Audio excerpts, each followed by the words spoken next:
What's up, everybody? Welcome to the Homie Hangout, where we help others move in excellence. And got some breaking news. Honestly, this just happened yesterday, which was May 4th, 2022, at Salinas Valley, and it gives us some insight into what would happen or what will happen if CDC goes through its current plan of integrating the active level 3 and level 4 yards among group segments. So, real quick, what happened was in the gym. So there's a gym in C yard. There's C upper and there's C lower. C upper is the Nueva Flores. If you're unfamiliar with who they are, I'll explain it in just a minute. The Bulldogs, the others, and Africanos. C lower is North, South, Woods, Blacks, others, right? Um, and so their gym in between is where they have like college classes and other sorts of things. But C upper and C lower cannot mix, right? Because at least in terms of the raza, right? Because the Bulldogs and the Nueva Flores cannot be with Northerners and Southerners. And so, and when I say Northerners in this context, I mean Northerners, Norteños, NF, and those who fall up under the NF umbrella, right? Nueva Flores also consider themselves Norteños, but they don't answer to the NF. Nonetheless, they had folks from C upper that were inside the gym and taking classes or doing whatever, right? So Nueva Flores and some Bulldogs, and I don't know if there's Blacks or others in there or not. And C lower, which just had a murder on the yard on May 3rd, right, where the Southsiders killed one of their own in a removal. They let out a Northerner, a white, and a Southsider to go work. I think they were kitchen workers or something like that. So there was three of them. When those folks were walking to go to work, the people in the gym, right, the Flores and the Bulldogs, realized that that door into C lower was not locked. So they opened up the door. Let's say about 10 people. They opened up the door and they rushed. And they didn't have weapons, because they get searched, ahead of time going into the gym and that sort of thing. So they didn't have any weapons. But the folks on C lower were very much outnumbered, and so they got rushed. The Bulldogs and Nueva Flores took off on the Southerner, the white dude, and the Northerner. Now the Northerner dropped a piece, and what I mean by dropped a piece is he had a piece on him. He might have dropped it out of his rectum. Most likely that's what happened. And so him having that pedazo saved him from getting stomped out. He didn't stab anybody, but he was able to kind of keep the attackers at bay. The Southsider and the Wood were not so fortunate. The Wood in particular, Southsider and the Wood both went out on ambulances. From what I'm hearing, the Wood got it the worst. They were stomping his head into the asphalt, into the ground. And so he's in the hospital. I don't know if the Southsider is still in the hospital or not. And the interesting part that I learned too is so those folks that were involved in that incident, in terms of the ones from C upper, the Flores and the Bulldogs, they're just kind of slammed down on the yard. Apparently, you don't go to the hole anymore for getting into a riot. Only if somebody's got fractures and busted eye sockets and stuff. Like somebody has to really be busted up, and you have to be caught busting them up in order for you to go to the hole. Even if there's a stabbing, right? If there's an incident that involves a stabbing, unless the CO sees you using a weapon and stabbing somebody, you don't go to the hole just for being in a conflict. That is not how it worked when I was in there. But apparently that's how it's working out. Like things have really changed in the system in the 16 years I've been gone on just a host of levels. And so yeah, that happened yesterday. And the Northerner and the Southerner and the Southsider, the Northerner, the Southerner, and the Wood got the business, in particular that Wood. And the Flores and the Bulldogs got their money, right? Which in terms of the politics of being in prison, everybody did what they were supposed to do, right? Now they're talking about integrating these groups. And you can see, here's a preview of how excited the Flores dudes and the Bulldogs are to be integrated, you know? And so anyways, that's the gist of what happened. Now let me kind of unpack some of that a little bit. Um, the CDC wants to integrate these groups. These groups have, apparently they don't really have much of an interest in integrating. And wartime is going to get ugly if this is what CDC does, right? Because when wartime happens in prison, all bets are off, right? When it's actual war, all bets are off. Folks are trying to shimmy their doors and block the doors to be able to pop out. Folks are signing up for every movement possible, right? Let me go to medical. Let me go to this. Let me go to that, with the hopes of being able to engage in combat with somebody. And the odds don't matter, right? The odds don't matter at all. It's a 1 on 10. Okay, get your money, right? And if your door pops and there's people on the tier, you might have 3, 4 people rushing inside your cell to get you. So be ready. It's a very violent, very stressful time, in the sense of you never know what's going to happen. And so it doesn't matter that you're tough. It doesn't matter that you're willing to handle your business. It doesn't matter that you don't have a date or you don't care about catching more time. If you don't control the odds, right? And so it's not always going to be in your favor. Absolutely. And I found it interesting that the wood got the short end of the stick, because in my mind I was thinking, well, the Flores' primary opposition is those who answer to the NF, right? And really, in my conversations with Flores dudes, their issues aren't actually with Northerners and Norteños. It's just they they have to defend themselves against those groups, against the North, because they know what has been said about them. They know that the NF has labeled them the way that they have, a degenerate group and all this other stuff. So they know those folks, they know Northerners and Norteños are coming for them. And so, obviously, if you know somebody's coming for you, you're going to try to get the drop on them. And then in terms of the Bulldogs, the Bulldogs, historically, at least, their issue is predominantly with North and South. And so I would have thought that the Northerner and the Southerner in this conflict would have been the main targets. But then in kind of talking to some folks and hearing some stuff, and I had heard some of the stuff a long time ago, the Woods were actually the second group to pretty much green light the Flores, right?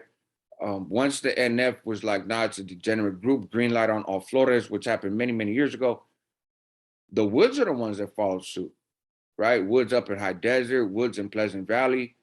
They're the ones who said, we will not program with the Flores. So a lot of the Nueva Flores dudes feel some type of way about the Woods, because they're like, man, you got in something that was none of your business. You jumped into the mix in a conflict that had nothing to do with you, right? You guys aren't particularly relevant to these politics, right? This is essentially North versus North conflict. And of all people, here come the Woods like, man, we ain't programming with y'all. Because those who answered to the NF had got at the Woods and basically convinced them that this was some degenerate, no good group. And so there is a particular distaste on the part of a lot of the Flores towards the Woods because of that. And that's why in C Upper, where the Flores are and the Bulldogs are, there are no Woods. The Flores won't program with the Woods. They won't program with Northerners that subscribe to the NF leadership.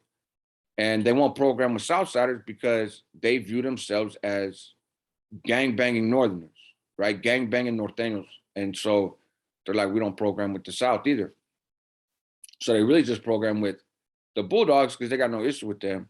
The Africanos, because same thing, no issue with them, generally speaking, and the others. And so that's why I think the Wood got stomped out the worst. And yeah, it's a tragic situation, but it's a reminder, like, things are going to get very, very bad in the Department of Corrections if this whole integration thing and hey, well, we took some level threes and we made them inactive yards, and they presented like that was done without a lot of violence, which is not true. It's not true at all. Folks was getting whacked on level twos, folks got whacked on level ones, and folks were getting poked on the level threes that they integrated. Just CDC was very quiet about those incidences and they minimized it and whatnot. But they're not going to be able to be quiet about the active three and in particular the active 4 yards that they're going to integrate. And so there's that, right? And then to kind of unpack a little bit more, the Flores, for those that aren't familiar, are norteños and that have decided, and when I say norteños, not necessarily like hermanos in the traditional sense, but norteños in the casual sense, street gang members, right? They're street gang members who went to prison and do not want to be up under the NF, right? They believe that their model is more in line with what the NF started as, right? They're not about oppression. You can make your money on the yard. That's your money, right? They don't have a central leadership, right? They have some folks that have some influence, but there's not a leader, and so it doesn't matter who you are, what your status was within the organization when you were on that side or anything else. Everybody is equal, and and they tend to play pretty fair, right?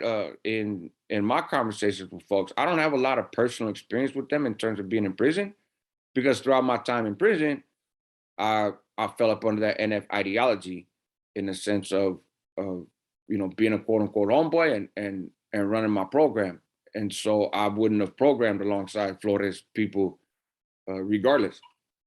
But so that's their thought. And they're like our issues with the NF because we see the NF as an oppressive organization. They're taxing our people. They're making our people do the dirty work, everything else. And if you look at what might happen specifically between, say, the NF and the Flores people, in some sense, man, the NF got the lower hand in this. Think about some of the C's walking around on the main lines now, playing with their elbows, shooting dope, not working out, walking around with huge security details. You know, wartime, that doesn't matter because it's not like everybody comes to the yard and cracks. It's people getting caught slipping. It's busting a move as soon as the door opens. And so you come out the cell, you don't have a security detail coming out of the cell, right? Your door pops, there's no security detail. You get caught slipping on a movement, there's no security detail. So you need to be able to handle your own. And some of those dudes can, and some of them can't, right? They're older and they've been out the wartime mix for a long time. And so that's an issue. The other issue is the Flores aren't financially motivated.